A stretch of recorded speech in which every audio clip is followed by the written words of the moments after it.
ಮೂರ್ಖತನದ ಪರಮಾವಧಿ ಯುಟಿಗೆ ಆದರದು. ಒಬ್ಬ ಮಂತ್ರಿ ಸ್ಥಾನದಲ್ಲಿದ್ದಾನೆ. ಮಂತ್ರಿ ಸ್ಥಾನದಲ್ಲಿ ಇಲ್ಲದಿದ್ರೂ ಕೂಡ ಚಪ್ಪಲಿಯಲ್ಲಿ ಹೊಡೆಯುದು ಅಂತ ಹೇಳಿದ್ರೆ ಮತ್ತೆ ಚಪ್ಪಲಿ ಏನು ಮಾಡ್ಬೇಕಂತ ಹೇಳಿದ್ರು ಹೊಡೆದು. ಬಹುಶಃ ಆ ಮನುಷ್ಯ ಈ ದೇಶದ ಕಾನ್ಸ್ಟಿಟ್ಯೂಷನ್ ಗೊತ್ತಿಲ್ಲ,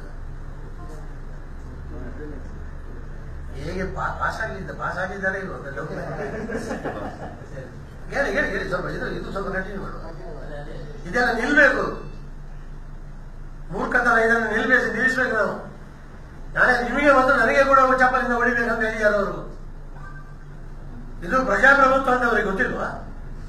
ದೇಶದ ಘಟನೆಯಲ್ಲಿ ಕೊಟ್ಟಿದೆ, ಪ್ರತಿಯೊಬ್ಬ ಭಾರತೀಯನಿಗೆ ಪ್ರತಿಭಟನೆ ಮಾಡುವಂತ ಹಕ್ಕು ಇದೆ ಅಂತ. ಅವರಿಗೆಲ್ಲ ಚಪ್ಪಲಿಯಲ್ಲಿ ಹೊಡಿತಾರೆ ಅಂತ ಎಷ್ಟೋ ಸಲ ಹೇಳಿದೆ. ಆ ಮನುಷ್ಯನನ್ನು ಕೂತ್ಕೊಳಿಸಿ ಹೇಳಿದೆ, ಈ ದೇಶದಲ್ಲಿ ಮಾಧ್ಯಮ ಇಲ್ಲದಿದ್ರೆ ಜನಪ್ರತಿನಿಧಿಗಳು ಏನು ಕೂಡ ಮಾಡ್ತಿದ್ರು ಅಂತ, ಭಾರತವನ್ನು ಮಾಡ್ತಿದ್ರು ಅಂತ ಕೂಡ ಹೇಳಿದೆ. ಆ ಮನುಷ್ಯನ ಕೂತ್ಕೊಳಿಸಿ ಹೇಳಿದೆ. ಅರ್ಥ ಆಗುದಿಲ್ವಾ? ಸರ್ಕಿಟ್ ಬಂದಾಗ ಹೇಳಿದೆ, ಜಾಗ್ರತೆ ಇರಬೇಕು ಮಾತಾಡುವಾಗ. ನೋಡ್ಲಿಕ್ಕೆ ಬಂದಾಗ ಒಂದು ಸಲ ಮಾತ್ರ ಹೇಳಿದಲ್ಲ ನಾನು, ಮತ್ತೆ ನಾನು ಶಿಷ್ಯ ಅಂತ ಹೇಳಿಕೊಂಡು ಹೋಗ್ತೀನಿ.